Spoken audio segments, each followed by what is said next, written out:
अल्हम्दुलिल्लाहि रब्बिल आलमीन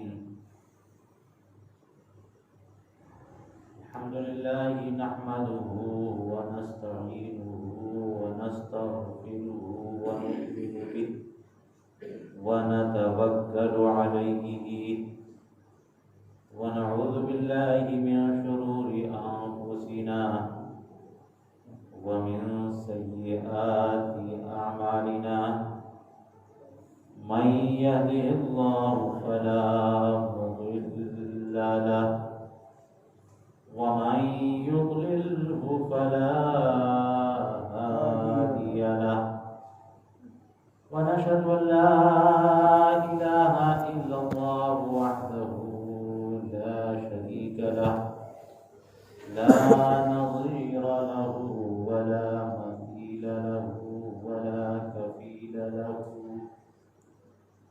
वला वकील लहु वला निद्द लहु वला ज़िद्द लहु व नशहदु अन्ना सय्यिदना व मौलाना व मअवाना व मलजाना व औनना व अयानना व मुईनना मुहम्मदन अब्दुहु व रसूलुहु बिलहुदा व दीनिल हक़ अरसलह अम्मा बअद फ़अऊज़ु बिल्लाहि मिनश शैतानिर रजीम बिस्मिल्लाहिर रहमानिर रहीम या अय्युहल्लज़ीना आमनु उदख़ुलू फिस्सिल्मि आमन्तु बिल्लाह सदक़ल्लाहुल अलियुल अज़ीम व सदक़ रसूलुहुन नबियुल अमीनुल करीमुर रऊफ़ुर रहीम व नहनु अला ज़ालिका लमिनश शाहिदीन वश्शाकिरीन वल्हम्दुलिल्लाहि रब्बिल आलमीन। इश्क़ और इज़्ज़त के माहौल में आग़ाए नामदार मदीने के ताजदार बाइसे तख़लीक़े दो आलम नूरे मुजस्सम सरवरे कायनात फ़ख्रे मौजूदात जनाब अहमद मुज्तबा मोहम्मद मुस्तफ़ा सल्लल्लाहु तआला अलैहि वसल्लम की मुक़द्दस बारगाह में हाज़िर दुरूद पाक पेश कर दीजिए। अल्लाहुम्मा सल्लि अला सय्यिदिना व अला आलिहि व अस्हाबिहि दाइमन अबदन मुबारकन कसीरन कसीरा।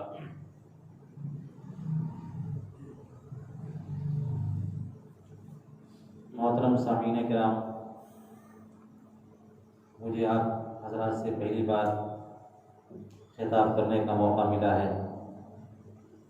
ये मेरी सादतमंदी है।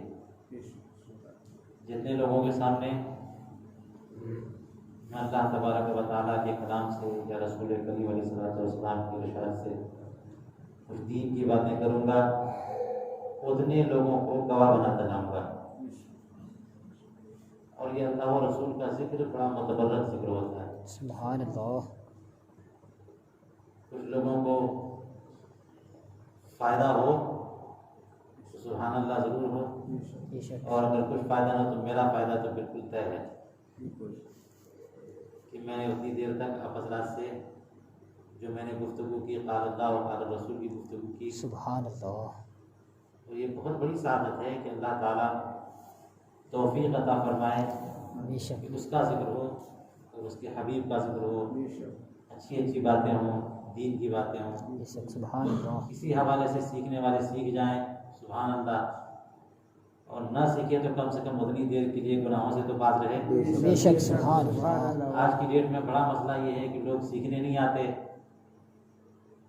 सीखने नहीं आते और बस आ गए, किसी तरह सीख गए तो बड़ी बात है। सीखने कौन आता है? बल्कि बाद लोग देखने आते हैं कि हो क्या होगा, कौन मुक़र्रिर कितने स्टाइल में बात करता है और कितनी उसकी लैंग्वेज क्या है, उसकी आवाज़ का ज़ेरो बम क्या है, नशे व फराज क्या है, और कितनी तेज़ बोलता है, कितनी शानदार गुफ्तगू करता है, और किस टोन में किस नगमगी के साथ नात पढ़ी जाएगी, लोग चेक करने आते हैं। सही बात। ये भी एक आजकल का एक इंटरटेनमेंट है कि जनाब चलो ज़रा नई नात पाक सुनते हैं, नई तकरीर सुनते हैं। सीखने का जज्बा कम ही पाया जाता है। मुसलमानों, अगर सीखने का जज्बा नहीं होगा तो हम सीखेंगे भी नहीं, हम सीख नहीं पाएंगे। सीखेंगे उसी वक्त जबकि सीखने का जज्बा होगा। तलब सादिक से चीज़ें मिल जाती हैं और तलब नहीं है तो कोई चीज़ नहीं मिलती। तो चलिए दुरूद पाक पढ़िए।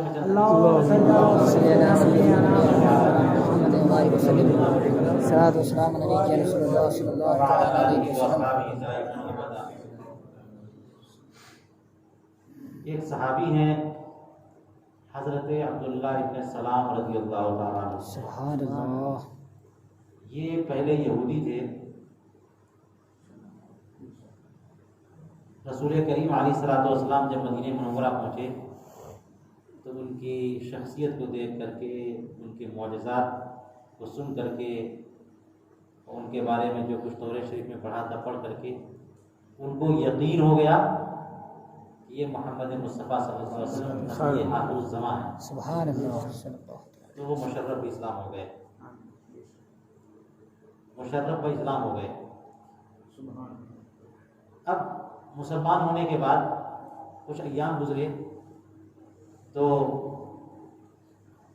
उन्होंने ये सोचा कि जो मेरा पुराना मज़हब था यहूदियत, उसकी बहुत सारी तालीमात थी, बहुत सारी शरीयत पुरानी जो थी शरीयत मूसवी, उसके जो कुछ अहकाम थे वो सब, वो आलिम थे। शरीयत मूसवी आला साहब सलात व तस्लीम के आलिम थे। तो देखा उन्होंने कि कुछ ऐसे मसाइल भी हैं, कुछ ऐसे मसाइल भी हैं जो इस्लामी शरीयत से टकराव नहीं करते, कोई कंट्रडिक्शन नहीं है। लिहाजा ऐसे मसाइल में अगर हम शरीयत मूसवी पर भी अमल कर लें तो हरज ही क्या है। मिसाल के तौर पर ऊँट का गोश्त हराम था, शरीयत मूसवी में ऊँट का गोश्त हराम है, और नबी करीम अलैहिस्सलाम तशरीफ लाए तो ऊँट का गोश्त हलाल फरमाया। सुभान अल्लाह। ऊँट का गोश्त हराम नहीं है, ऊँट का गोश्त हलाल। तो उन्होंने सोचा कि हाँ ठीक है, इस्लाम में ऊँट का गोश्त हलाल है, खा सकते हैं, लेकिन खाना फ़र्ज तो नहीं है ना, खाना वाजिब तो नहीं है कि अगर आप नहीं खाएंगे तो आप मुसलमान ही नहीं होंगे। अगर ऐसी बात होगी तो आज बहुत कम लोग मुसलमान होंगे। यहाँ पे कितने लोगों ने ऊँट का गोश्त खाया होगा। तो उन्होंने सोचा ऊँट का गोश्त खाना हलाल ज़रूर है लेकिन फ़र्ज नहीं है। अगर मैं ना खाऊं तो हरज ही क्या है, मुसलमान का मुसलमान रहूँगा और शरीयत मूसवी पर अमल भी हो जाएगा। ये एक मिसाल। दूसरी मिसाल ये कि शरीयत मूसवी में सनीचर का दिन, सैटरडे, यौमुस्सब्त कहते हैं, छुट्टी होती है, मुक़द्दस दिन माना जाता है। उस दिन बिजनेस नहीं करना है, मछली का शिकार नहीं करना है, किसी शिकार को, जानवर का शिकार नहीं करना है। तो फिर उन्होंने सोचा कि शरीयत मूसवी में सनीचर के दिन हमें शिकार नहीं करना, कोई काम नहीं करना, उसे मुक़द्दस मानना है। तो इस्लाम में कोई ऐसा तो नहीं है कि शनीचर के दिन शिकार करने को फर्ज करार दे दिया गया कि शनीचर को तुम्हें जाना ही जाना है, शिकार पे तुम्हें काम पे जाना ही जाना है। कोई ऐसी पाबंदी इस्लाम में नहीं है कि फला दिन कमाना है, फला दिन बिजनेस बंद करना है, कोई ऐसी पाबंदी इस्लाम में नहीं है। तो अगर मैं इस मसले में भी अपनी यहूदियत वाली शरीयत पर अमल कर लूँ तो इसमें हरज ही क्या है। जब ये खबर रसूल करीम अलैहिस्सलाम को पहुँची और ये सवाल आपकी बारगाह में आया उस वक्त अल्लाह तबारक व तआला ने ये आयत करीमा नाजिल फरमाई, या अय्युहल्लज़ीना आमनू उदखुलू फिस्सिल्मि काफ़ा, ऐ ईमान वालो इस्लाम में मुकम्मल तौर पे दाखिल हो जाओ। सुभान अल्लाह। मुकम्मल तौर पे दाखिल हो जाओ। यानी अब थोड़ी देर के लिए भी अगर किसी और कानून की रियायत की तो उतनी देर के लिए तवज्जो तो उधर हुई ना, अमल तो उसी पे हुआ। जब शरीयत इस्लामिया आ गई और कामिल और मुकम्मल बन के आ गई तो अब गुंजाइश ही नहीं है कि किसी और शरीयत पे अमल किया जाए। इसीलिए हमारे उलमा ने फरमाया कि जब इस्लाम की शरीयत आ गई तो इसने सारी शरीयतों को मनसूख कर दिया। शरीयत इस्लामिया नासिख है और सारी शरीयतें मनसूख हैं, और किसी भी शरीयत को जब मनसूख हो जाए तो उसके किसी अमल पे, किसी हुक्म पे अमल करना ये हराम है, ये जायज़ नहीं है। जो हुक्म मनसूख हो चुका उस पे अमल करने की इजाज़त नहीं। तो इसको अल्लाह तबारक व तआला ने फरमाया कि मुसलमानों इस्लाम में मुकम्मल तौर पे दाखिल हो जाओ। सुभान अल्लाह। मतलब कि ठीक है, तुमने ये सोच लिया कि गोश्त ऊँट का खाना शरीयत मुस्लिम में हराम था और इस्लाम में फ़र्ज नहीं है, तो अगर हम नहीं खाएं तो हरज क्या है। आज की डेट में अगर किसी शहर में ऊँट का गोश्त अवेलेबल नहीं है इस वजह से हम नहीं खा रहे, या पैसे नहीं है इस वजह से नहीं खा रहे हैं, कोई मसला नहीं। लेकिन कोई ऊँट के गोश्त से इस बुनियाद पे अवॉइड करे क्योंकि हजरत मूसा अलैहिस्सलाम की शरीयत में इस गोश्त को खाना हराम था, तो इस्लाम की शरीयत पे अमल नहीं हुआ, उसका अमल किसी और शरीयत पे हुआ और इसकी इजाजत अल्लाह ताला ने नहीं दी।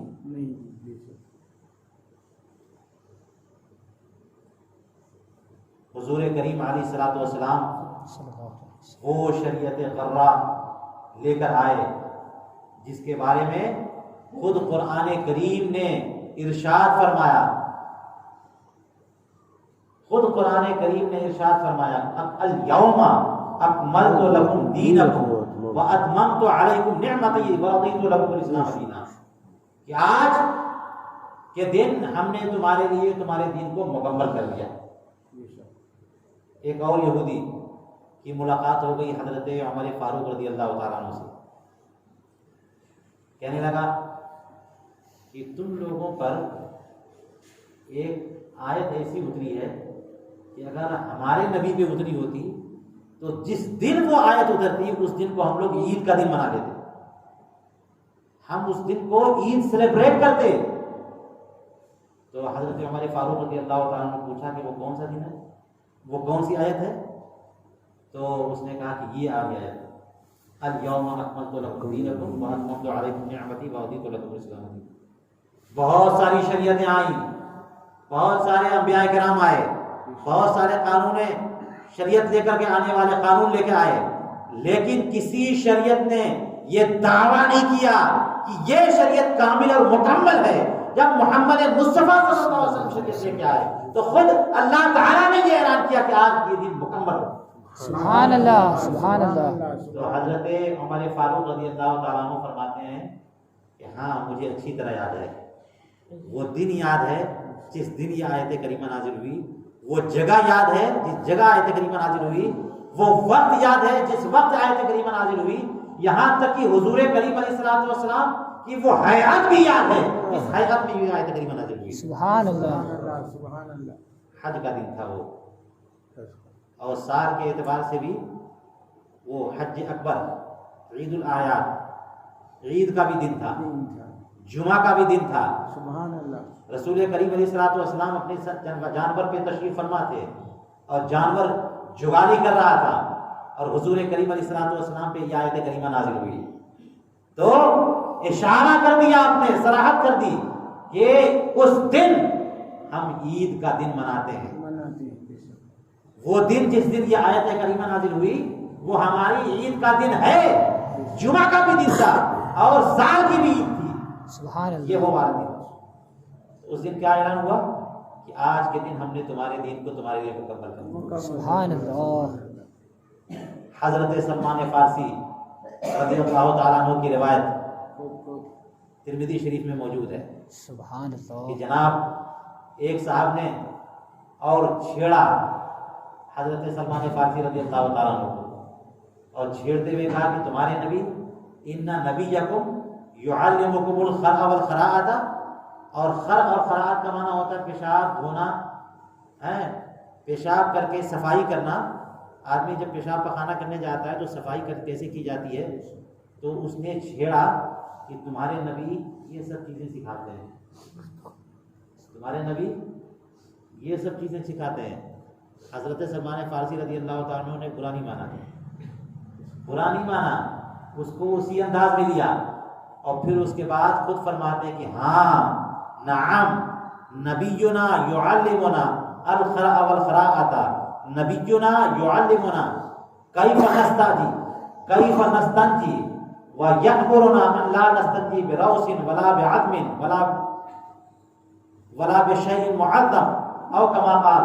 फरमाते हैं कि हाँ हमारे नबी अलैहिस्सलातु वस्सलाम ने हमें सिखाया है कि जब हम इस्तिंजा करें तो हड्डी इस्तेमाल ना करें, जब हम इस्तिंजा करें तो गोबर इस्तेमाल ना करें, जब हम इस्तिंजा करें तो फरमाया कि हमें हुक्म दिया है कि किबले की रुख को हम ना बैठें और किबले की तरफ पुष्ट भी ना करें।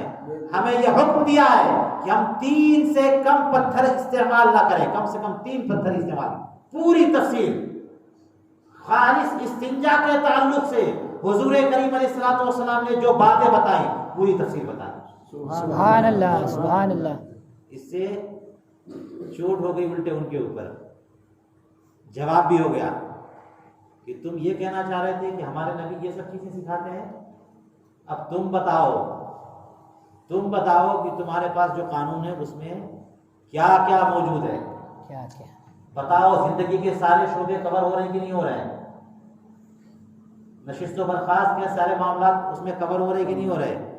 गोया कि ये इशारा था कि सुनो, जिस नबी के दीन में इतनी छोटी छोटी चीजें नहीं छोड़ी जाती, सारी चीजों के तरीके बताए जाते हैं, वहां बड़ी चीजें क्यों छोड़ी जाएंगी। जिंदगी के सारे मसाइल को वहां पे हल किया गया। सुभान अल्लाह, ये है दीन इस्लाम। सुभान अल्लाह। जब मैं अमेरिका की सरजमीन पर अपने तलबा को पढ़ा रहा था, सूरह बकरा पढ़ाते पढ़ाते जब वो आयत मीरास आई सामने सूरह निसा में, और फिर उसके बाद मीरास की किताब भी हम पढ़ाने लग गए, तो मेरे तलामज़ा में एक साहब वो थे जो पहले क्रिश्चियन थे, वो नसरानी थे और कन्वर्ट होकर मुसलमान हो गए थे। सुभान अल्लाह, सुभान तो अल्लाह। कुरान करीम का तर्जमा कराते हुए या तफसीरात कराते हुए, कभी कभी मैं बाइबल का नुस्खे भी होते थे हमारे, तो कंपैरिजन के लिए हम रख लेते थे और फिर दिखाते थे कि कहीं कोई चीज़ मैच हो रही है या गलत हो रही है तो क्या चीज़ बाइबल की गलत है। तो चूँकि वो मौजूद थे, जब हम आयत मीरास पर आए तो उन्होंने बताया कि क्रिश्चियनिटी में मीरास का सिरे से कोई बाब ही नहीं है। बहुत सारे अध्ययन और मज़ाहिब ये कामिल मुकम्मल होने का दावा करते हैं, उन्होंने कहा कि क्रिश्चियनिटी में मीरास का कोई चैप्टर ही नहीं है। इसलिए आज की डेट में ये जो पार्लियामेंट है, ये जो लॉ लिखे जाते हैं, ये आइन कॉन्स्टिट्यूशन लिखे जाते हैं, इसमें ये तय होते हैं, लोगों ने कॉन्स्टिट्यूशन बनाए, जायदाद कैसे बटेगी, कोई मर जाएगा तो बैंक वाला फैसला करेंगे या यहाँ का लॉ फैसला करेंगे या कांग्रेसमैन फैसला करेंगे, पार्लियामेंट में कानून बनेगा। हाँ, पार्लियामेंट ही वाले कानून बनाएंगे जब अल्लाह का कानून आपके पास मौजूद ना हो। किसी दीन और शरीयत में, किसी शरीयत में, किसी मजहब में, किसी धर्म में अगर कोई चैप्टर खाली हो तो मजबूरी तो है, फिर कानून इस्तेमाल करना पड़ेगा। अल्लाह तबारक व तआला ने सूरह निसा में आयत मीरास नाजिल फरमा करके दीन के तमाम अहकाम को कामिल और मुकम्मल फरमा दिया। और ये आलम है कि कोई ऐसा मसला नहीं है जिंदगी का, पैदाइश से लेकर के मौत तक कोई ऐसा मसला नहीं है जिसका हल शरीयत इस्लामी में मौजूद है। सुभान अल्लाह, सुभान अल्लाह। मामला ये है कि हम लोगों ने शरीयत को सिर्फ नमाज, रोजे और ज़कात और हज का तक महदूद समझ लिया है। बस शरीयत इस्लाम क्या है? नमाज पढ़ना है, रोज़ा रखना है, ज़कात देना है, हज करना, तो उसके अलावा कुछ नहीं, ऐसी बात नहीं है। और अगर दारुल इफ्ता खुलता है, मुफ्ती साहब बैठते हैं, मुफ्ती साहब आ जाते हैं, तो फिर सवालात क्या होते हैं? तलाक और निकाह, ये तलाक हुई कि नहीं हुई, ऐसी तलाक हुई कि नहीं हुई, वक्त पे कुछ मसाइल आ जाते हैं। जनाब जिंदगी का कोई गोशा ऐसा नहीं है, कोई ऐसा एंगल नहीं है, कोई ऐसा पहलू नहीं है, कोई ऐसा मामला नहीं है जो शरीयत ने बता ना दिया हो। आप अगर एक निगाह उठाएंगे किसी तरफ, उठेंगे, बैठेंगे, जाएंगे, हर चीज को शरीयत इस्लामिया ने कवर किया है। हर मसले, हर मामले के ताल्लुक से शरीयत इस्लामिया में भी ये बात मिल जाएगी कि ये जो आप कर रहे हैं, ये जो अमल आप कर रहे हैं, ये फर्ज है, वाजिब है, सुन्नत है, मुस्तहब है, जायज है, मकरूह है या हराम है या क्या है। कोई ना कोई अहकाम, 12 किस्म के अहकाम आला हज़रत ने बयान किए, 12 किस्म के आला हज़रत ने 11 किस्म के आला हज़रत ने अहकाम बयान किए। उनमें से जो भी हरकत आप करेंगे, जो भी मूवमेंट आपसे होगी, शरीयत इस्लामिया कोई ना कोई उसमें नाफिज करती है, खामोश नहीं है। हो सकता है कि कोई ऐसा दिन आ जाए कि जनाब हालात ऐसे पैदा हुए कि इंडियन कॉन्स्टिट्यूशन में उसका कोई हल मौजूद नहीं, और या फिर जो हल लोगों ने तय किए थे और बनाए थे, लिखे थे, हालात ऐसे बदले कि जनाब उस पर अमेंडमेंट की ज़रूरत पड़ गई। अब जनाब जो गवर्नमेंट पावर में होगी वो बिल तैयार करेगी, बाकायदा उसमें बहसें होंगी और फिर वोटिंग होगी, फिर उसके बाद बिल को मंजूर करेंगे या रिजेक्ट करेंगे, और पास कर दिया तो फिर उसके बाद प्रेसिडेंट के पास जाएगा और फिर वो कानून बनेगा। ये अमेंडमेंट की जरूरत क्यों पड़ती है? क्योंकि इंसान कानून बनाता है। कानून कौन बनाता है? इंसान। ये आजकल के कानून इंसान बना रहे हैं, और ये जब कानून इंसान बनाता है तो इंसान को आज के बारे में तो पता है, कल के बारे में कुछ पता नहीं है। क्या क्या? कल के बारे में कुछ पता नहीं है, कल क्या हो जाएगा, हालात कैसे पैदा होंगे, कौन जानता था कि कोरोना वायरस का मसला होगा। कितने बड़े बड़े प्रोजेक्ट बना के रखे थे, सारे प्रोजेक्ट फेल हो गए। ऐसे ही होता है। तो इसलिए जब इंसान कोई कानून बनाएगा तो उसमें अमेंडमेंट की जरूरत होगी, और हो सकता है कि जितने कवानीन बनाए हो वो इंसानी जिंदगी के लिए काफी ना हो, लेकिन जो कुरान, जो कलाम, जो कानून अल्लाह की तरफ से नाजिल हुआ हो, उसमें कामिल और मुकम्मल होने का वो वाज़ेह सबूत मिलेगा कि जिंदगी का कोई शौबा उससे खाली नहीं होगा। हर मामले को शरीयत इस्लामिया टच करती चली जाएगी और वाज़ेह अहकाम बताती चली। सुभान अल्लाह, सुभान अल्लाह, सुभान अल्लाह। मैं क्यों दूर की बात कहूँ, मैं सिर्फ एक किताब का हवाला दूँ, और वो किताब है हमारे दादा जान हुजूर सदर शरिया अलैहि रहमत। सुभान अल्लाह, सुभान अल्लाह, सुभान अल्लाह। उस किताब का नाम है बहार शरीयत। सुभान अल्लाह। 17 जिल्दों में, 20 जिल्दों में किताब लिखनी थी आपको, 18वीं जिल्द शुरू की थी आपने। उसके बाद बसारत आपकी बहुत कमज़ोर हो गई, दिखाई नहीं देता था, तो आपने रोक दिया और फिर वसीयत कर दी कि मेरी औलाद में या मेरे तलामज़ा में कोई किताब लिखी, ये वाली किताब मुकम्मल कर दी। अल्हम्दुलिल्लाह उनके तलामज़ा ने ये किताब मुकम्मल की। सुभान अल्लाह, सुभान अल्लाह। बहार शरीयत अकेली एक किताब, 20 हिस्से उसके, ये खुद इंसानी जिंदगी के लिए शरई इंसाइक्लोपीडिया है। सुभान अल्लाह। आप दिमाग लगाएं या ना लगाएं, किसी भी तरह से तुक्का लगा करके बोल देंगे बताइए फलां मसले का हल बहार शरीयत में है कि नहीं है, मैं बता दूंगा कि हाँ है। सुभान अल्लाह। कोई ऐसा मसला नहीं है जिसका हल बहार शरीयत में ना हो, सुभान अल्लाह, सुभान किसी अल्लाह। मामले का। ये सिर्फ शादी और ब्याह और तलाक और निकाह की बात नहीं है, मस्जिद का हुक्म और वक्त के मसाइल और नमाज, रोजे, ज़कात और हज। नमाज, रोजे, ज़कात और हज तो शुरू के 4-5 हिस्सों में कवर कर दिए गए। 5 हिस्सों में छठे हिस्से में बहार शरीयत ने हज का बयान मुकम्मल कर दिया। अब बताए 6 के बाद 7वें से लेकर 18वें तक क्या लिखा होगा? क्या लिखा होगा? 6 से लेकर 18वें तक सारा कुछ लिखा है। सुभान अल्लाह। और मैं उसमें भी तफसील में क्या जाऊं, सिर्फ 16वां हिस्सा उठाएं, सिर्फ 16वां हिस्सा, एक हिस्सा उसका उठाएं, पूरी इंसानी जिंदगी को कवर करता है। सुभान अल्लाह। रोजमर्रा जिंदगी, अगर आपको मौका मिले, आज की डेट में आप नियत करिए, इंशाअल्लाह। अगर आपको मौका मिले, और मौका जनाब नहीं मिलता, मौका निकालना पड़ता है, 16वां हिस्सा जरूर पढ़ेंगे आप। 16वां हिस्सा जरूर। कौन सा?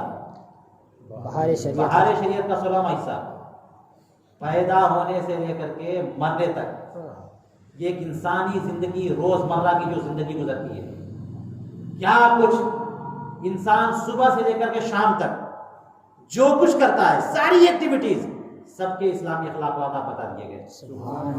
आदमी को चलना कैसे चाहिए, उठना कैसे चाहिए, बैठना कैसे चाहिए, बात कैसे करना है, देखना कैसे, छूना कैसे, किसको छूना, किसको देखने की इजाजत, पहनना कैसे, ओढ़ना कैसे, सोना कैसे, जागना कैसे, नहाना कैसे, कौन काम कैसे करना है, पूरी इंसानी किस किस्म के बर्तन इस्तेमाल कर सकते, किस किस्म के जेवरात इस्तेमाल कर सकते, दाढ़ी का मसला, बाल का मसला, मोछ का मसला, नाखून का मसला, सर से लेके पांव तक आपका बॉडी, आपकी फिगर कैसी होनी चाहिए,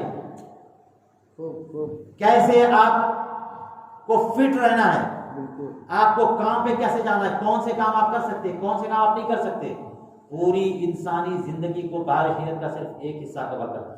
सुभान अल्लाह, सुभान सिर्फ एक हिस्सा। और मैं आपको बताऊं कि बहार शरीयत का सिर्फ 16वां हिस्सा पड़ गया तो अंदाजा होगा कि बहार शरीयत ने ये सारी चीजें पार्लियामेंट के कानून से लेकर नहीं लिखा है, सुभान अल्लाह, इंडियन कॉन्स्टिट्यूशन से नहीं लिखा है। जो बातें भी लिखी है पहले कुरान पाक की आयत से शुरू किया है। सुभान अल्लाह, हदीस भी है। सुभान अल्लाह। हैरत होगी कि इस मामले में भी हदीस मौजूद है। हम लोग तो सुनते थे हदीस पाक में कि शफाअत के बारे में हदीस पढ़ेंगे, हैं मैदान महशर में क्या होगा उस सिलसिले में हदीस पढ़ेंगे, वजू कैसे करना है वो हदीस पढ़ेंगे, नमाज कैसे पढ़नी है, रोजा कैसे रखना है, ये सोने का चांदी का बर्तन इस्तेमाल करना है, बर्तन को कैसे ढकना है और कैसे खोलना है और बिस्तर कैसे बिछाना है और कपड़े कैसे पहनने हैं, इन सब के बारे में भी हदीस में मिलेगा। बहार शरीयत पढ़िए, पूरी जिंदगी का मसला हल होगा। सुभान अल्लाह। वो कामिल और मुकम्मल दीन रसूल करीम अलैहिस्सलातु वस्सलाम लेके आए, जिसमें जिंदगी के तमाम मसाइल का हल मौजूद है। आज हमारी नई नस्ल परेशान है कि किस तरफ जाए, और जब उनको कोई रास्ता नहीं मिलता तो वो खुद अपना सिस्टम तैयार करते हैं। आज हम लोग, हमारे बच्चे, नई जनरेशन है, उनका दिल आ गया है सोशल नेटवर्किंग पे। सोशल नेटवर्किंग को इस कदर अहमियत दी जा रही है जनाब, बस यही सब कुछ है। या तो व्हाट्सएप ग्रुप बना लें, इंस्टाग्राम ग्रुप बना लें, या फेसबुक पे, ट्विटर पे आ जाएं, अपना अकाउंट सेट कर लें और अपनी एक फ्रेंड्स लिस्ट बना ली जाए, और जनाब सुबह से शाम तक जब भी जहां रहो, किसी की कोई जो है कोई पोस्ट आ गई तो जनाब लाइक करो, अनलाइक करो, उसमें कुछ ना कुछ फिट कर दिया करो। यही पूरी जिंदगी चल रही है। और जो छोटे बच्चे हैं उनको तो माँ बाप को बर्थडे के मौके पर उनको गिफ्ट चाहिए तो वही फोन चाहिए, कोई एंड्रॉयड फोन। पुराना फोन तो रिजेक्ट कर दिया लोगों ने, अब वो एंड्रॉयड फोन चाहिए बच्चों को, या फिर टैबलेट चाहिए, या फिर कोई ऐसा डिवाइस, इलेक्ट्रॉनिक डिवाइस चाहिए जिसमें जनाब यूट्यूब चलता हो और इस तरह के फेसबुक चीजें। सोशल नेटवर्किंग उनकी पर्सनल लाइफ पूरी जाके तबाह हो रही है। इन बच्चों का, इन नई नस्ल का आलम यह है कि अपने माँ बाप को पहचानते हैं क्योंकि पैसे की जरूरत है। माँ बाप के बगैर मामला कैसे चलेगा? बाप दादा को पहचानना भूल चुके हैं, दादा को, दादी को, नानी को, नाना को भूल गए। कौन है नाना नानी पता नहीं है। अगर कुछ लोग नाना नानी और दादा दादी को जानते हैं तो बस वहीं तक जानते हैं, दादा के बाद परदादा कौन थे आप अगर इन सब नस्लों से पूछ लीजिए तो मैं समझता हूं कोई नहीं पता। रसूल करीम अलैहिस्सलाम ने हमें हुक्म दिया है, फरमाया, आपने फरमाया कि अल्लिमू औलादकुम अंसाबकुम लिकाई तसिलू अरहामकुम, तुम अपनी जनरेशन को अपना नस्ल बताओ, अपनी नस्लों का शजरा बताओ ताकि उसके बुनियाद पर सिलसिलारामी करें। अपना खानदान खुद पता नहीं है, अपनी फैमिली पता नहीं है, अपने घर का शजरा पता नहीं है, कोई पता नहीं है। माँ बाप क्यों पता है? क्योंकि उनसे हमको गिफ्ट लेना है।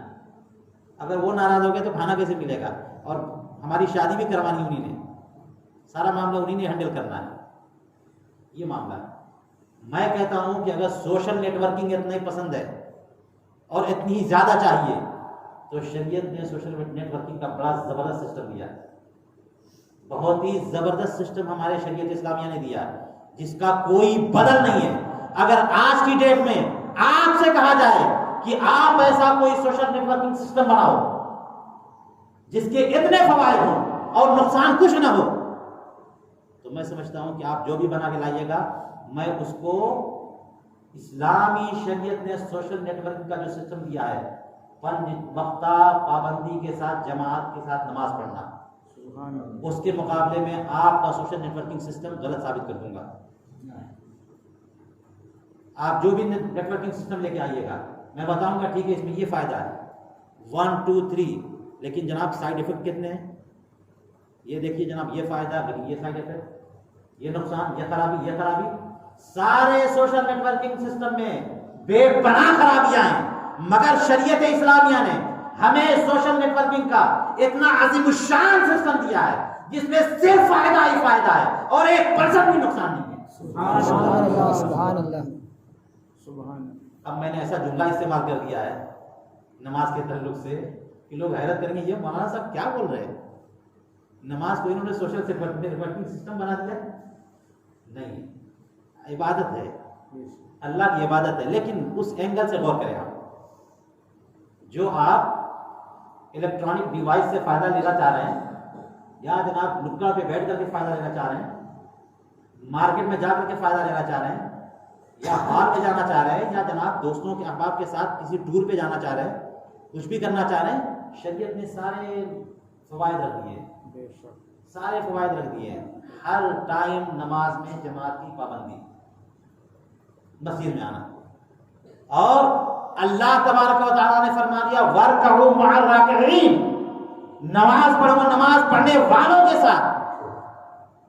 अजीब सी बात है, हम अपनी पर्सनल इबादत करनी है हमें अल्लाह ताला की, तो हम करेंगे।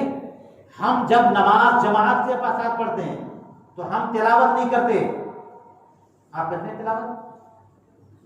तिलावत करते हैं आप जमात के साथ पढ़ते हैं तो? नहीं करते, इमाम साहब करते हैं।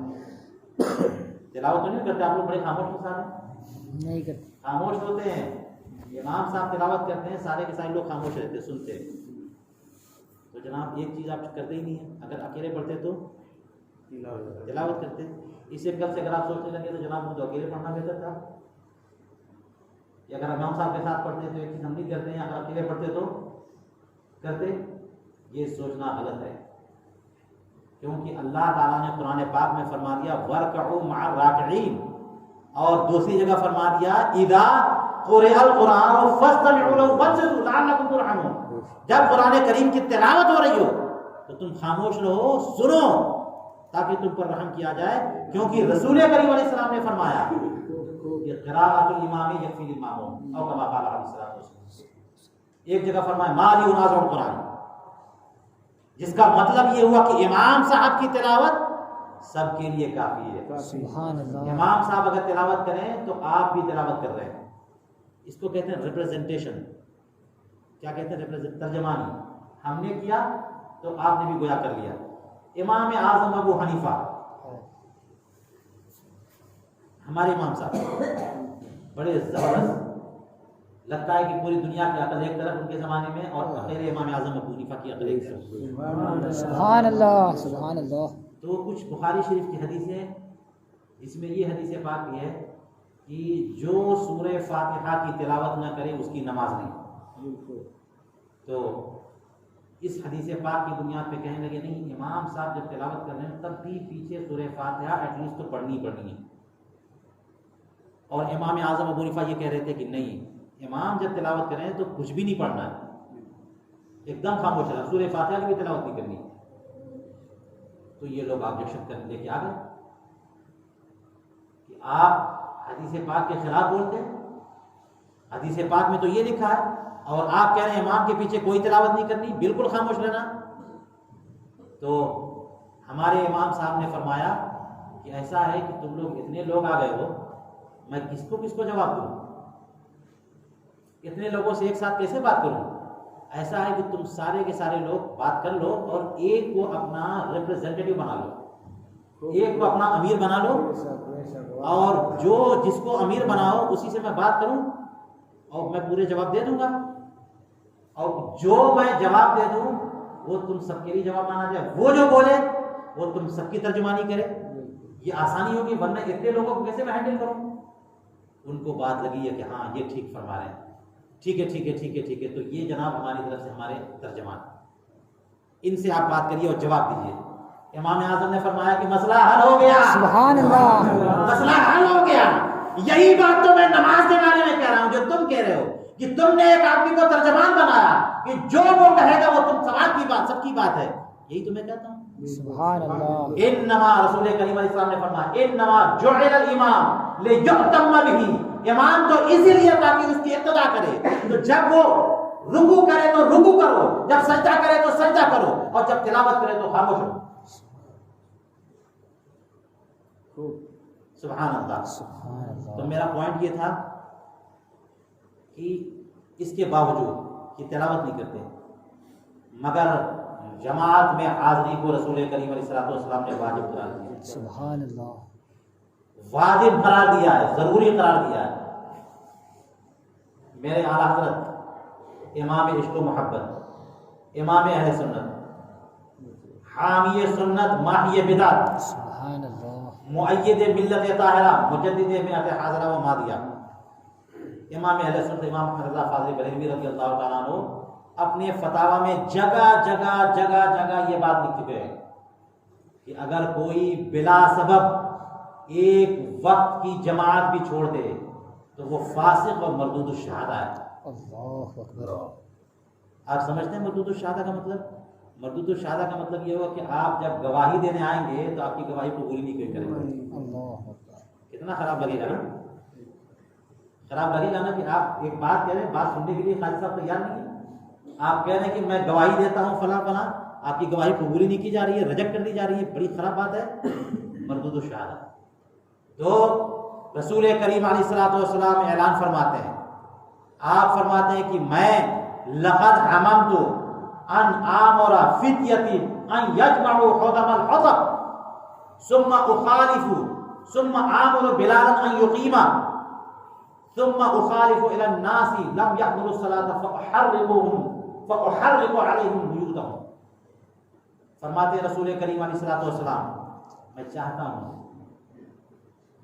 कि अपने नौजवानों को दूँ कि ज़रा लकड़ी के गट्ठर तैयार करो, सूखी लकड़ी, और फिर उसके बाद उसमें आग लगा दी जाए, और फिर इधर मैं बिलाल को हुक्म दूँ कि चलो नमाज की इकामत करो, और इधर इकामत शुरू हो, नमाज खड़ी कर दी जाए, और फिर मैं मुसलमानों के इलाकों के दौरा करूँ और देखूँ कौन कौन है जो नमाज इशा में नहीं आए, और जितने लोग नमाज इशा में नहीं आए सबके घरों को आग लगा दो। अल्लाहु अकबर। ये कौन कह रहे हैं? ये वो कह रहे हैं जिनको हम रहमतुल लिल आलमीन कहते हैं, बेशक। वाह वाह। जिनको अल्लाह ताला रऊफ और रहीम कहा है,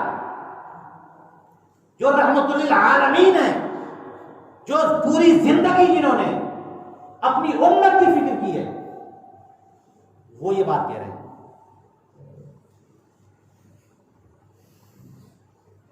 इसका मतलब ये हुआ कि ये काम जरूरी, इसी वजह से हम लोग कहते हैं, इसीलिए हमारे इमाम कराम ने फरमाया कि जमात सिर्फ सुन्नत नहीं है जनाब, जब कभी वईद आ जाती है तो वो चीज़ सिर्फ सुन्नत नहीं रहती बल्कि वो ज़रूरी और वाजिब हो जाता है। हुजूर करीम अलैहिस्सलातु वस्सलाम कितने नाराज़ हैं, वईद हो गई, इसका मतलब ज़रूरी वो चीज़ हो गई। अब हज़रत एक मरतबा रसूल करीम अलैहिस्सलातु वस्सलाम अपनी मस्जिद शरीफ में मौजूद थे और सारे लोग मौजूद थे, सहाबा किराम जितने भी मौजूद थे। तो हुजूर करीम अलैहिस्सलातु वस्सलाम ने ऐलान फरमाया कि कौन है जिसने आज किसी मोहताज की मदद की। तो कुछ लोग खड़े हुए कि मैंने मदद की। हज़रत अबू बकर सिद्दीक़ रज़ियल्लाहु अन्हु भी खड़े हुए कि मैंने भी मदद की। फिर आपने कहा कि इस मजमे में कौन है जिसने किसी का बोझ उठाया। इस तरह से कई चीज़ें बोलते गए। किससे कौन है जिसने आज किसी मरीज की इयादत की। कुछ और लोग खड़े हुए और हज़रत अबू बकर सिद्दीक़ भी खड़े हुए। 7-8 सवालात हज़रत रसूल करीम अलैहिस्सलातु वस्सलाम करते गए और हर सवाल के जवाब में कुछ नए लोग उठते, मगर हर सवाल के जवाब में अबू बकर सिद्दीक़। सुभान अल्लाह। जितनी नेकियों का तज़किरा रसूल करीम अलैहिस्सलाम ने किया, लोगों ने अलग अलग लोगों ने किए, एक शख्सियत पूरे मजमा सहाबा में थी जिसने उन नेकियों में से कोई नेकी नहीं छोड़ी, सारी नेकियां की। सुभान अल्लाह। वो कौन थे? हजरत अबू बकर सिद्दीक। रज़ियल्लाहु। सुभान अल्लाह। ये है सोशल नेटवर्किंग का फायदा। ये चीज पता चलेगी कहाँ से आपको? आप जो है फेसबुक और ट्विटर पे रहेंगे तो नहीं पता चलेगा कि बगल में कौन बीमार है, किसका इंतकाल हो गया। अमेरिका में ट्रंप हार गया, ये तो पता चल जाएगा। बगल में किसी की तबीयत खराब है, आपको पता नहीं चलेगी, कुछ पता नहीं चलेगा। ये कब मालूम होगा? जब मस्जिद में पाबंदी से आप आएंगे।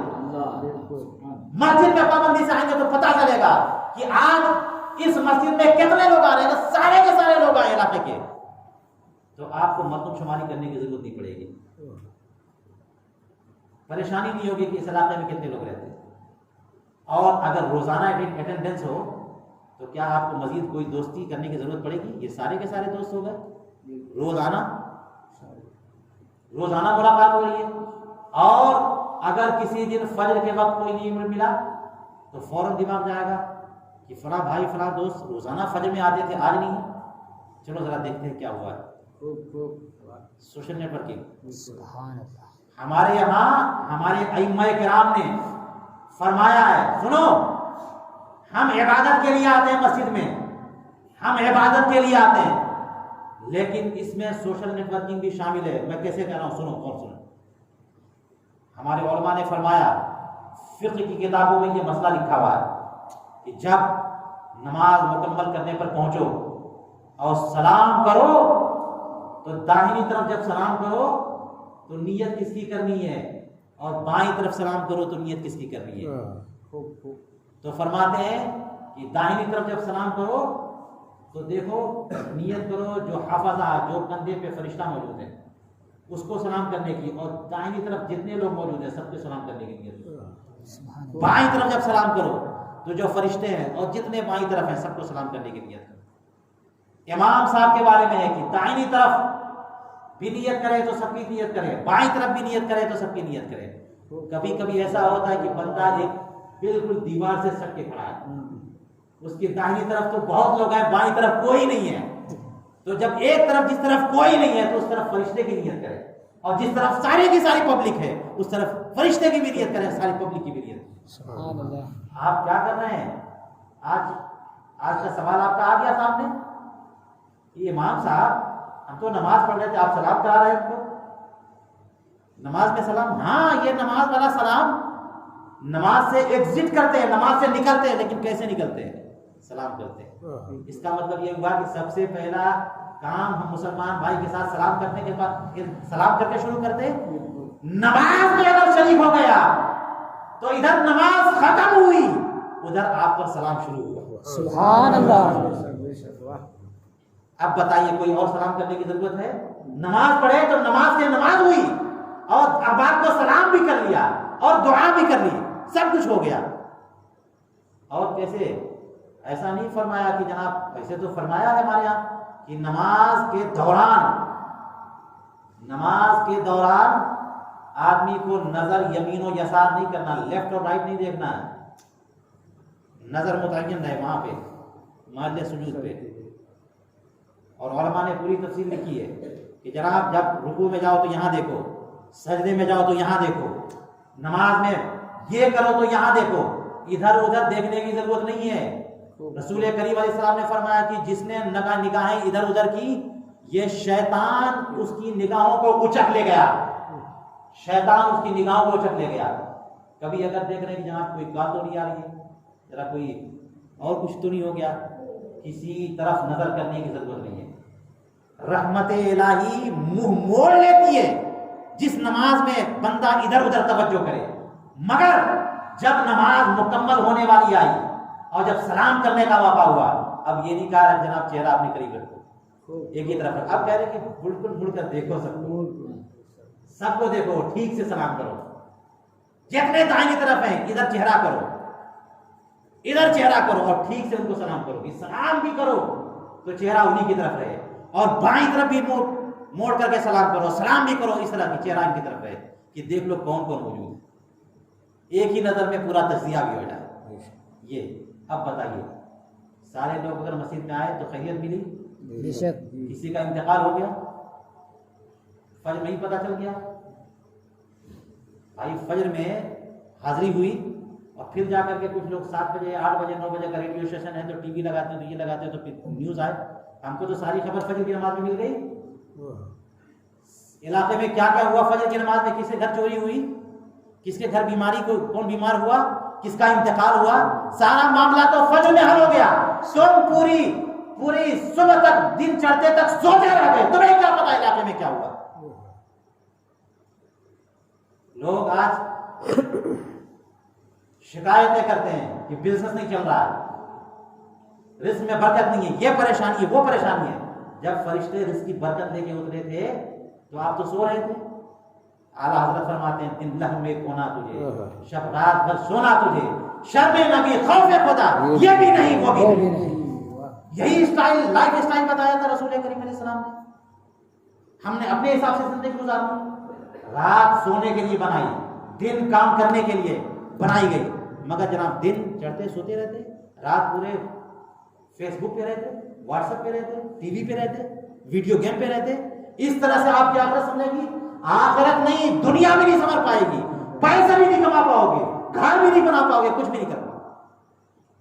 अगर सही और सच्चा इंसान बनना है तो सच्चे मुसलमान बनो, कामयाब बिजनेसमैन बनना है तो पहले सच्चे मुसलमान बनो, कामयाब टीचर बनना है तो पहले मुसलमान बनो, कामयाब प्रोफेसर बनना है तो पहले सच्चे मुसलमान बनो, जो कुछ भी तुम्हें जिस फील्ड में भी जाना हो पहले सच्चे मुसलमान बनो। जब नमाज की पाबंदी करोगे तो आपको अंदाजा होगा कि टाइम मैनेजमेंट का जो सिस्टम है वो कितना जबरदस्त है। टाइम मैनेजमेंट का सिस्टम जो है कितना जबरदस्त है। ये फन आएगा किस बात से आएगा, जमात की पाबंदी से, नमाज की पाबंदी से। आजकल जो है कुछ बदमज़हब लोग ऐसे भी आ गए हैं जो सारी नमाजों को एक साथ मिला के पढ़वा देते हैं।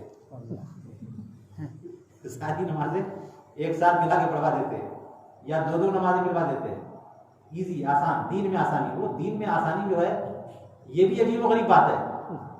जो यहूदियत में मुश्किलात थी, जो नसरानियत में मुश्किलात थी, वहाँ पे ये था कि अगर बदन पर निजासत लग जाए तो जिल्द को खुरश के सफाई होगी, क्योंकि जिल्द साफ गंदी हो गई, जिल्द तो साफ नहीं हो सकती, पाक नहीं हो सकती, उसको खुरशना पड़ेगा। कपड़ा अगर नापाक हो गया तो उतना काट के फेंकना पड़ेगा, उसके बगैर पाकी नहीं हो सकती।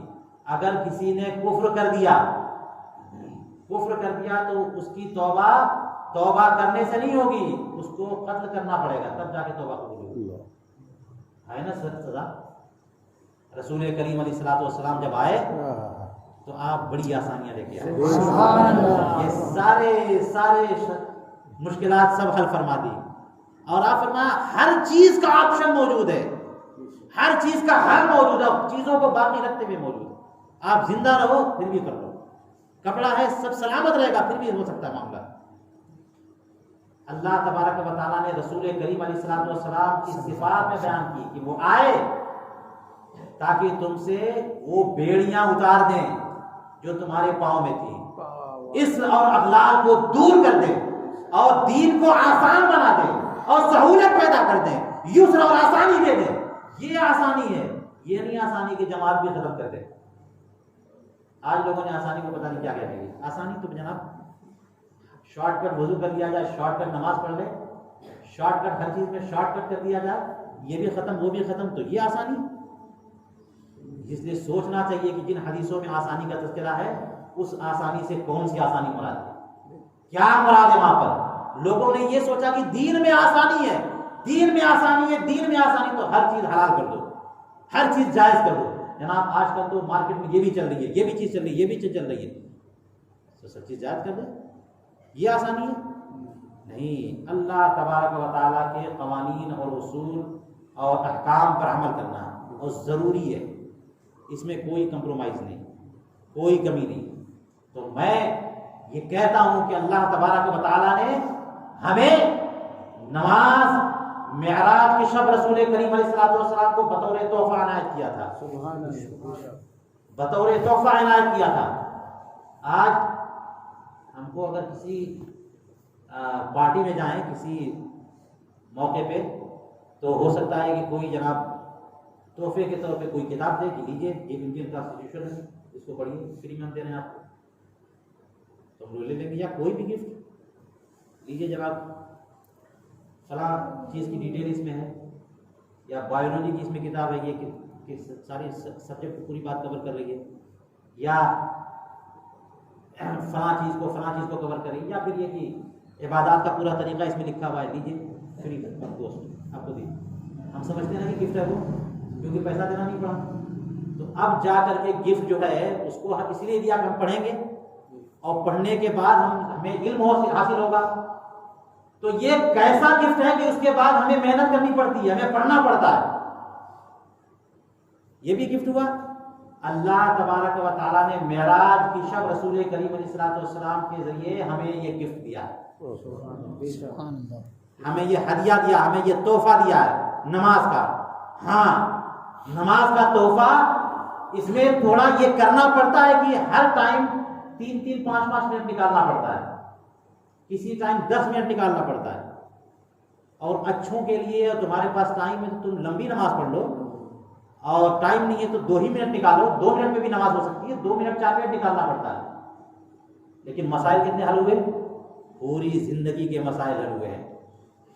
जिंदगी का कोई शोबा ऐसा नहीं है कि जिसके मामले में नमाज ने तुम्हारी रहनुमाई न की है, तुम्हारा काम न किया हो, तुम्हें आदी न बनाया हो, तुम्हारी नीयतों को, तुम्हारे इरादों को, और तुम्हारे टाइम मैनेजमेंट को, तुम्हारी सोशल नेटवर्किंग को, तुम्हारी फिजिकल फिटनेस को, और हर चीज को इसने तुम्हारे फायदा न दिया।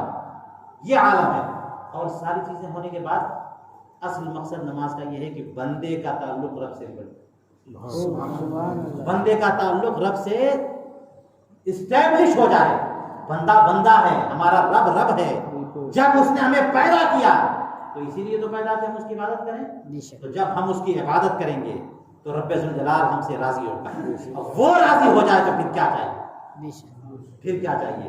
तो इसलिए कभी कभी मैं सोचता हूँ कि जनाब, हम लोगों ने टाइम मैनेजमेंट की बात कर रहा था मैं, हम लोग अपना सिस्टम हमने बनाया है, अपना सिस्टम ने बनाया कि जनाब 10 से लेकर 4 तक ऑफिस आवर है। ऑफिस आवर क्या है, और पता नहीं क्यों इंडिया में 10 से लेकर, अमेरिका वगैरह में हर जगह 6 बजे 8 बजे से सब ऑफिस खुल जाते हैं, 8 बजे से लेकर के सारे ऑफिस आवर। यहाँ पे 10 बजे से लेकर बैंक आवर्स और 2 बजे जो भी हो, हमने अपना सिस्टम बनाया जिसमें जोहर का टाइम जाता है, असर का टाइम भी जाता है। अगर अल्लाह तबारक व तआला ने या रसूल करीम अलैहिस्सलाम ने जो नमाजों का सिस्टम दिया, उसके एतबार से वर्किंग आवर क्या बनेंगे, फज्र से लेकर जोहर तक। और जब मैंने पढ़ा किताबों में तो मुझे अंदाजा हुआ कि हमारे औलियाए किराम, हमारे औलिया, हम खाना खा करके सोते भी हैं ना, थोड़ा सा नैप लेते हैं, कैलुला करते हैं।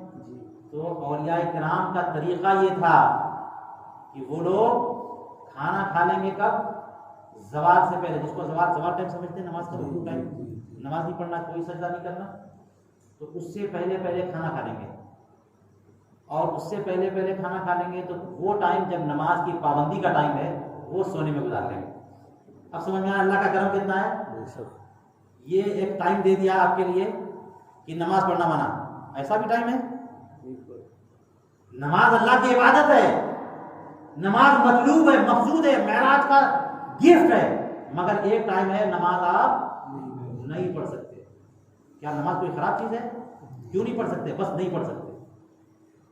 अब सवाल 1000 करिए, जवाब ये कि नहीं पढ़ सकते। औलिया किराम की जिंदगी पता लगाइए, वो उस टाइम क़ैलुला करते थे। कैसे टाइम मैनेजमेंट होता है। आखिर आप किसी न किसी टाइम आराम करोगे, और जो आराम करोगे हो सकता है कोई, अगर आप पैसे कमा लेते तो अच्छी बात होती, कुछ काम कर लेते तो अच्छी बात, तिलावत कर लेते तो सवाब मिल जाता, नमाज पढ़ लेते सवाब मिल जाता। ये टाइम ब्लैंक टाइम दे दिया है, नमाज नहीं पढ़ सकते, सजदा नहीं कर सकते, बस इसी टाइम सो लो, यही टाइम है, फायदा उठा लो, इसी टाइम नैप ले लो, इसी टाइम क़ैलुला कर लो। हम कब होश संभालेंगे? हमारा तो टाइम, हम अपना वर्किंग आवर ही सेट ऐसा करते हैं कि ज़ोहर की नमाज इसमें जाती है और असर जाती है, और फिर जब वापस आते हैं तो मगरिब भी चली जाती है, है, और अगर कोई प्रोग्राम हुआ तो इशा भी गई, और रात में अगर देर तक व्हाट्सएप चलाते रहे तो फजर भी गई। आज की डेट में अगर तलाश करिए कि मुसलमानों में कोई ऐसा मुसलमान मिल जाए जो 5 टाइम नमाज बाद जमात का पाबंद हो, 5 टाइम जमात का पाबंद हो, आसानी से मिल जाएगा? नहीं मिलेगा ना। एक सजेशन मैं देता हूं, आप लोग इस मस्जिद में ऐलान करें कि जो 1 महीने तक पाबंदी करेगा उसको ये गिफ्ट दिया जाएगा। सुभान अल्लाह। वाह वाह वाह। इमाम अहमद रजा अवार्ड दिया जाएगा, सदर शरिया अवार्ड दिया जाएगा। ये ऐलान करें, और उसी की लालच में भी कोई कर ले, हम फिर अपना फलसफा नहीं शुरू करें उसमें कि भाई करना हो तो अल्लाह के लिए करो, इस अवार्ड के लिए, अरे अवार्ड ही के लिए करो। हमारे यहाँ सूफिया किराम फरमाते हैं, उलमा फरमाते हैं, हदीसों में ये लिखा है कि तुम नेकों का तरीका अपनाओ, चाहे जैसे भी अपनाओ, जैसे भी अपनाओ, मगर नेकों का तरीका अपनाओ। सूफिया किराम फरमाते हैं होते होते हो जाएगा, होते होते हो जाएगा, चाहे जिस तरह पे भी करो, नकल करो, कॉपी करो, करो तो सही, करो सही। तो ये तरीका, इसलिए मैंने हजरत उमर फारूक रज़ियल्लाहु अन्हु सहाबा किराम की जिंदगी में पढ़ा कि उनके वर्किंग आवर क्या होते थे। फजर की नमाज पढ़ी जमात के साथ, फौरन काम पे गए, फौरन काम पे गए। अब सब टाइम सोचिए कि 8 घंटे मिल रहे हैं कि नहीं मिल रहे हैं, 8 ही घंटे में काम करना आपको, तो जोर से पहले। अब उसके बाद सोशल नेटवर्किंग का भी कुछ टाइम चाहिए, वो भी भाई खानदान है, लोग हैं, मिलना है, जुड़ना है। तो जोहर के बाद से लेकर असर तक टाइम दे दीजिए, फिर असर में मगरिब आइए, बच्चों को टाइम दीजिए, फिर वो नमाज पढ़िए, फिर अपने को टाइम दीजिए, फिर जाके सो जाइए टाइम से। मगर रसूल करीम अलैहिस्सलाम ने फरमाया, और उनकी हदीस पाक मौजूद है बुखारी शरीफ में, कि रसूल करीम अलैहिस्सलाम इशा से पहले सोना ना पसंद करते थे और इशा के बाद जागना ना पसंद करते थे। तो क्यों जागना ना पसंद करते थे? यही तो वजह थी कि अगर जागना शुरू कर दिया, अगर कोई मकसद है तो अच्छी बात है, कोई प्लानिंग है, कोई ज़बरदस्त है, फिर उसके बाद आपने सेटलमेंट कर लिया, सिस्टम सेट कर लिया कि जनाब फजर में मिस नहीं होगी फजर, तो ठीक है। और कुछ भी नहीं किया तो फिर आप क्यों जाग रहे हैं? फजर को मिस करने की तैयारी। इसलिए हुजूर करीम अलैहिस्सलाम ने बहुत ही ज़बरदस्त सिस्टम दिया है, वल्लाहि लाज़िम इतना ज़बरदस्त सिस्टम दिया कि उसमें कोई चीज़ मिस नहीं होती, कोई चीज़ मिस नहीं होती है, हर चीज़ उसमें कवर हो रही है। तो मुसलमानों, हुजूर करीम अलैहिस्सलाम जो दीन लेकर के आए, उसमें कोई ऐसी चीज़ नहीं है जिसका हल मौजूद ना हो। ऐसा नहीं है कि दीन पाक रसूल करीम अलैहिस्सलाम का उसमें बस सिर्फ इबादतें और रियाजतें और ज़ुहद और पारसाई और लोगों में मिलना जुलना, और ऐसा कुछ भी ना हो, ऐसी बात नहीं है। हुजूर करीम अलैहिस्सलाम लोगों से मिलते थे तो हंस भी लेते थे। सुभान अल्लाह। हंसी, फर्क हंसी के बारे में, तबस्सुम के बारे में बताऊं आपको। सुभान आज हम अमेरिका गए, मुख्तलिफ मुल्कों गए, एडवांस जो कंट्रीज हैं, वहाँ पे उनके उसूल में शामिल है देख के मुस्कुराना। और यहाँ पर तो जनाब सबको लग रहा है कि GST लगा हुआ उस पर, सब सुनना खास है, मुस्कुरा देंगे तो पता नहीं क्या हो जाएगा। देख के मुस्कुराएंगे, नजरें झुका के चले जाएंगे, खास तौर से जो मिलने वाला के और नजर झुका देंगे, उससे कोई नहीं है तो इधर देखते रहेंगे। क्या हो गया आपको? इतनी नाराज जिंदगी क्यों चल रही है? जरा शादा और फरहान मस्त जिंदगी गुजारो, खुश और खुर्रम गुजारो। जितना खुश रहोगे उतना हेल्दी रहोगे, उतने स्ट्रांग रहोगे। टेंशन में रहोगे, बहुत जल्द ब्लड प्रेशर आएगा, हार्ट अटैक का मसला होगा, सारी बीमारियां तुम्हारी तरफ आएंगी। टेंशन लेना बंद करो, फ्री रहो, अच्छी तरह रहो, अच्छी तरह जिंदगी गुजारो। कैसे? जब भी कोई मुसलमान भाई टेंशन लेने का क्यों लड़ाई रखने का? भाई फला भाई तुमसे लड़ाई रख रहा है, तुम बढ़ करके सलाम कर लो ना, आज ही लड़ाई खत्म करो। ये भाई मुझसे लड़ाई रखेगा तो चंद और लोगों को मुझसे बर्दाश्त करेगा, चंद और अपना ग्रुप बनाएगा, और लोगों को मेरा दुश्मन बनाएगा। मैं क्यों जड़बाजी रखूँ? चलो पहले इसी को टारगेट बनाता हूँ, चलो इसको टारगेट बना, इसको सलाम करना शुरू करूँगा ठीक से आज। हुजूर करीम अलैहिस्सलाम ने नुस्खा दिया कि सलाम करो, उससे मोहब्बत बढ़ती है। सुभान अल्लाह। सलाम करो, मोहब्बत बढ़ती है। हमने देखा कि 1 दिन सलाम किया, 2 दिन सलाम किया, 3 दिन सलाम किया, उसके बाद तो सोच करके जनाब अब उधर से सलाम होने लगता है। सुभान अल्लाह। होता है कि नहीं? उधर से सलाम होने लगता है। तो किसी टेंशन लेने का क्यों? मैं इधर आ रहा था, बात लंबी हो जाएगी, मैं अपनी तकरीर खत्म करने जा रहा हूँ।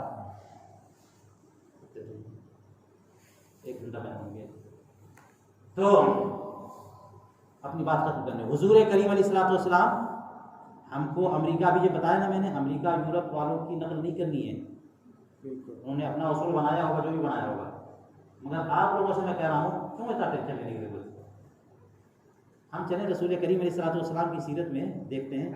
हुजूर करीम अलैहिस्सलाम ने तो ये फरमाया है कि इन्ना तबस्सुमका फी वजहि अखीका लक सदका, कि तुम अपने भाई के चेहरे को देख करके तबस्सुम करोगे तब भी इसमें तुम्हें सदक़े का सवाब मिलेगा। सुभान अल्लाह।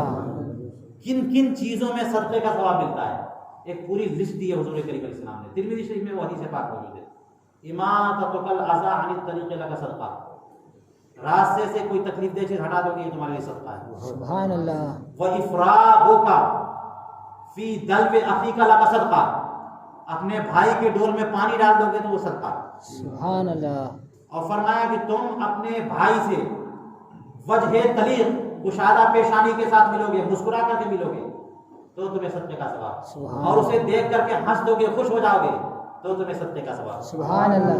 क्या मसला है, हमें क्यों यूरोप अमेरिका की तरफ देखना है, हमें सिर्फ हुजूर करीम अलैहिस्सलाम की सीरत की तरफ देखना है, उसमें सब कुछ मौजूद है।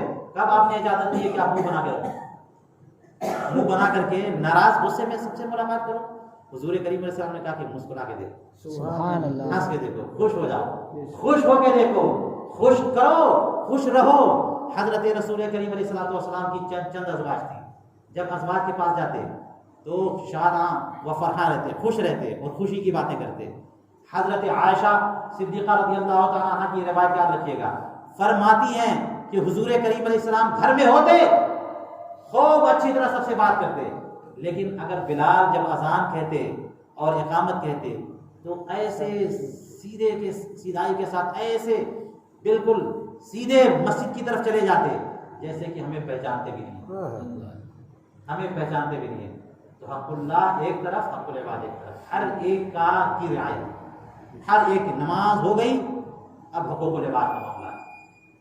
नमाज का वक्त आ गया, अब हक़ुक़ुल इबाद एक तरफ, अब नमाज। उस टाइम अगर कोई रोक रहा है तो वो गलत रोक रहा है, हमें नमाज की बात। तो रसूल करीम अलैहिस्सलाम की सीरत में सब कुछ है, सब कुछ है। आप अगर नेटवर्किंग चाहते हैं, सोशल नेटवर्किंग, वो भी मौजूद है, सारा दोस्ताना माहौल, सारे दोस्त मिल जाएंगे मस्जिद में, कहाँ आपको जाने की जरूरत है। और अगर मस्जिद वाला दोस्त नहीं चाहिए, मस्जिद वाला दोस्त नहीं चाहिए, वो वाला दोस्त चाहिए जो मस्जिद में नहीं आता हो, तो जनाब सोहबत का बड़ा असर पड़ता है। गलत सोहबत में जाएंगे, गलत लोगों से दोस्ती होगी, गलत ऐसे याराना होगा, फिर वही आएगा, फिर पूरी नस्लें उधर ही जाएंगी। इसलिए ज़रूरत है कि आदमी ऐसे लोगों से दोस्ती करे जो मस्जिद वाले हों, जो नमाजी हों, जो इबादत गुजार हों, जो नेक हों, जो बुराइयों से बचते हों, जो हुजूर करीम अलैहिस्सलाम की सुन्नतों पर अमल करने वाले हों, जो रसूल करीम अलैहिस्सलाम से सच्ची मोहब्बत करने वाले हों, जो हुजूर करीम अलैहिस्सलाम से सच्चा इश्क करने वाले हों, जो हुजूर करीम अलैहिस्सलाम की बारगाह में गुस्ताखी करने वाले ना। याद रखिएगा ये आखिरी नसीहत, ये दोस्ती करते करते कहीं ऐसे दोस्ती ना हो जाए जो नबियों की बारगाह में गुस्ताखी करता है। अगर ऐसे दोस्ती हो गई और पूरी जिंदगी में उसकी शामत की वजह से एक जुमला भी अगर किसी नबी की गुस्ताखी का आपकी ज़बान से निकल गया तो पूरी जिंदगी की इबादत अकारत है, पूरी जिंदगी की इबादत अकारत चली जाए, बर्बाद हो जाएंगी। अल्लाह तबारक व तआला ने फरमाया कुरान पाक में कि लोगों, रसूल की बारगाह में अपनी आवाज भी बुलंद न करना, कि कहीं ऐसा ना हो कि तुम्हारे आमाल इस हाल में ज़ाये ना हो जाए कि तुम्हें पता भी ना चले, तुम्हें पता भी ना चले, ऐसा ना हो। तो एक नबी की बारगाह में आवाज बुलंद करके बात करने से भी आमाल अकारा चले जाते हैं। एक नबी की शान ये होती है, ऐसा नहीं कि सिर्फ गाली देने से तौहीन होती है, सिर्फ बुरा कहने से तौहीन होती है, नहीं, नबी की आदाब की बजावरी ना की जाए इससे भी तौहीन हो जाती है और इससे भी अकाल चले जाते हैं हमारे। अल्लाह तबारक व तआला से दुआ है कि अल्लाह ताला हमारे अमाल की हिफाजत फरमाए, हमें नेक बनाए और हुजूर करीम अलैहिस्सलाम की सच्ची मोहब्बत और सच्चा इश्क अता फरमाए। व आखिरु दावाना अल्हम्दुलिल्लाहि रब्बिल आलमीन। अस्सलामु अलैकुम व रहमतुल्लाहि व बरकातुहू।